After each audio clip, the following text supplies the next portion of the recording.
ready for a hot and wild Saturday, mga kapuso.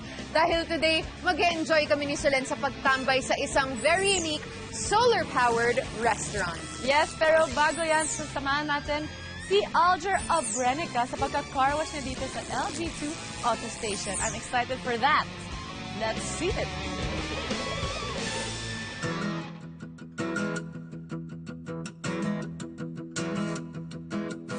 Kuya, matagal ka ba?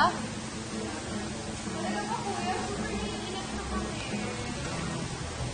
Ay, nako, ilang beses na to.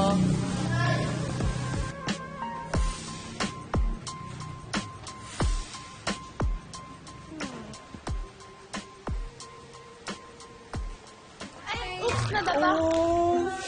Ay, Ay! Sorry, aksidente. pwede po nilinis na lang. Pasensya na. Kuya, alin ka kaya dito? Saan banda? Dito, konti pa dito. Alright, ma'am. Sige, ma'am. Ma'am, saan to, ma'am? Ha? Dito, Yan na, yan. Wala naman to kanina.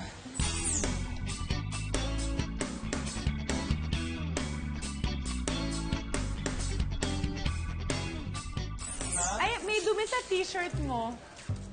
May dumi. May dumi sa t-shirt So, dali lang. mo. Hoy, kayo! Ha? Hindi porke ang gaganda nyo at alam nyong... Uy!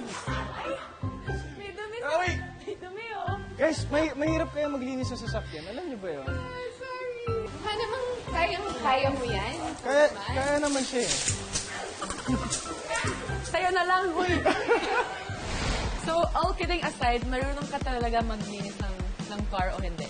Yeah, nung bata ako yung tagalinis sa sasakyan ng tatay ko. Pag bumabiyahe siya papuntang bago bumiyahe ng Batangas, ako naglilinis sa loob. So, hanggang ngayon, Anong kailangan? socially, ako pa rin naglilinis. Ang kailangan mo lang naman is any soap for the car, tapos tire black, and sa panloob, meron silang special wax para kuminang yung hood, yung sa side.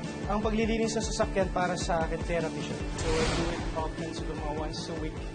Pwede mo naman. Baka may tamang way ba? Well- Bakit sa Karate Kid, wax on, wax off? Yeah, exactly. Tama yun? may Yes, ganun ba? parehas. Yun yung tamang paglilinis. Una, babasain nyo muna, make sure na walang matitirang alikabok para maiwasan yung gasgas. Tapos ang pagpupunas, circular motion siya, parang sa Karate Kid. Sa terrace, feeling ko mas mahirap or tubig lang. No, kailangan kahit sa mga kasingit-singitan dyan, pinupunasan mo siya.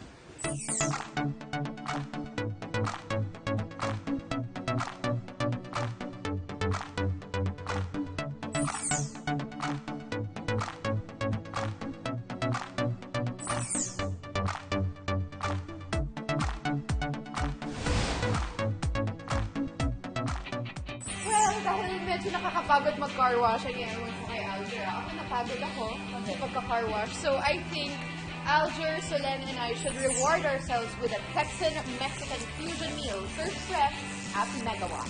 But wait, guys, there's more. And since Alger's actually having his concert, bibigyan niya tayo ng isang patikim na performance na I'm sure Oh, boy! Kayo sa pagbabalik ng Taste Buddy. Ano